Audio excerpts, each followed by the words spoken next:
She-Hulk. Where was I? What did I cover in part 1 again? Let's see now. In the last part of this She-Hulk review, I covered Julia Ormond in the movie Captives. I covered my dentist putting a nipple in my ear during every dental checkup, and this should maybe demonstrate quite how little happens in this episode. All that had happened so far was that Jen had gone to bed with Josh after a few dates, and he had started ghosting her. Meanwhile, Jen was on her way to Blonsky's retreat to see if he'd turned into the Abomination, because his inhibitor was malfunctioning, and Jen was obsessing about Josh not getting back to her. So, are we finally going to get a fight scene in this superhero show? She-Hulk versus the Abomination. That could be good. And no, we're not getting that. This is She-Hulk, of course we aren't. But will we find out what's gone wrong with Tim Roth? But it turns out that there's nothing wrong with Tim Roth.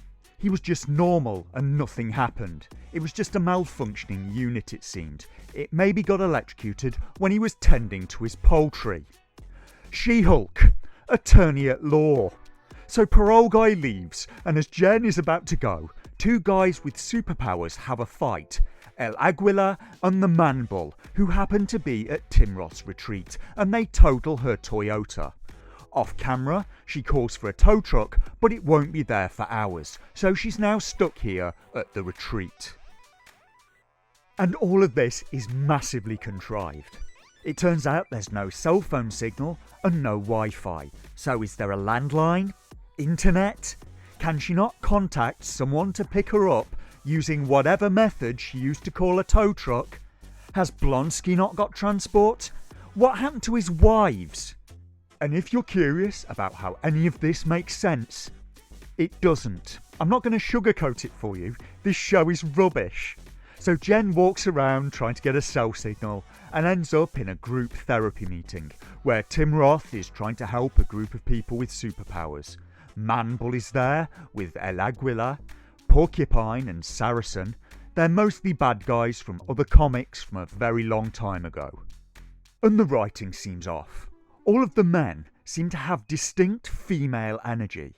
And is this what it's like for women when they see female characters written by men? Do they just all feel wrong? If any female members of my audience want to pitch in at this point and let me know, have you had to suffer through this for years? That being female characters being written by men, and the characters just end up having man energy. Let me know below, I'm genuinely curious. And this is a mixed bag of very weird characters, and they all seem to be genuine Marvel characters. Man Bull is originally a baddie from Daredevil in July 1971. El Aguila is from Power Man and Iron Fist in August 1979. Power Man who would later go on to become Luke Cage. Porcupine is from Tales to Astonish number 48 from October 1963, and Saracen is from Blade Vampire Hunter number 1 from October 1999. Wrecker then turns up at the meeting as well. It turns out that up to this point, he'd been having a steam bath in a yurt, and Jen recognises him as one of the goons that attacked her a few episodes ago, so she goes green and hurls him across the room into some chairs, and everyone ends up in a larger group therapy session. During which Jen says to the Wrecker, "You attacked a woman, 4-1, you absolutely were supervillains, and here we hit the Captain Marvel problem again. She-Hulk is not a victim." Just like Captain Marvel was not in any genuine danger when a biker touched her map, and she didn't have the right to torture him and steal his bike, Jen's the same. Women tend to get special consideration because petite women tend to be more vulnerable than a 20-stone bloke, but Jen isn't. She can punch through concrete. She still talks like she's overmatched, but if anything, 4 of them were not enough. And it's intersectionality again. She's a woman, so she automatically goes in the oppressed class, even if she's built like a battleship. Even if it does not chime with her having the powers of a god. And it's more special pleading again. It's not equality if you treat women being attacked as innately worse than men being attacked.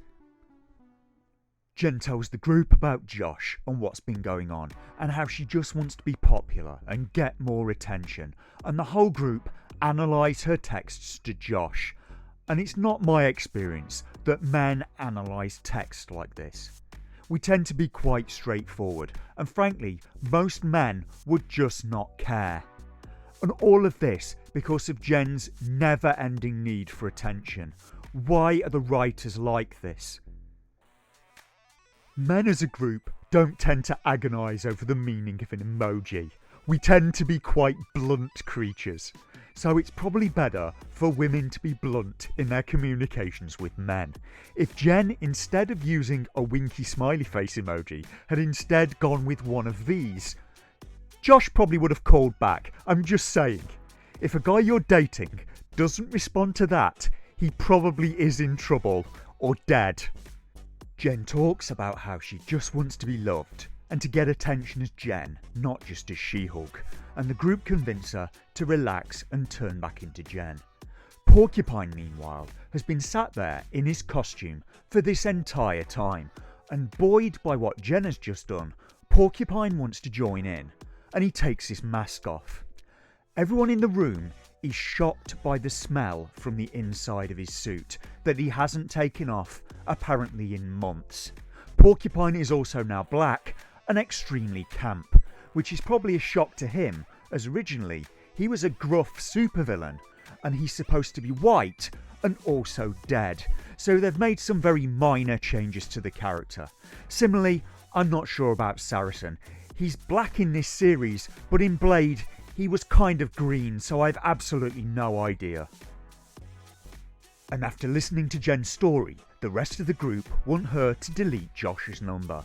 And under 3 days is maybe short for time to delete someone's number that you've been dating. She last saw him late Thursday, early Friday, depending when they got to her place.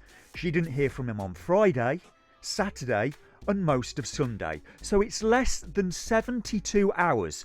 And again, he could be in hospital. He could be unable to talk. As far as she knows, he could have had a car accident and be in a coma. Why does she jump to the worst possible interpretation? So Jen went from caring about this man enough to sleep with him, and all it took was an unanswered message and just over 2 days, and she's given up on him entirely. She never even considered that maybe his phone could have broken, and God, she's awful. This tells me that she never really cared for him at all. All she cared about was the attention she was getting from him. And who's paying for a knackered Toyota exactly? Manbull? And if he is, they arrange all of that off camera. The story then jumps back 3 days to Jen going to bed with Josh again, and it explains why he left and didn't respond to her message. It turns out Josh betrayed her. While she was asleep, he got a blood sample from her, cloned her phone, and took a photo of her that he then sends to the head guy from Intelligentsia. So Josh is with Intelligentsia, it seems, and never cared for Jen at all. So they make quite the pair. Could you make me a cup of tea, please, Stephanie?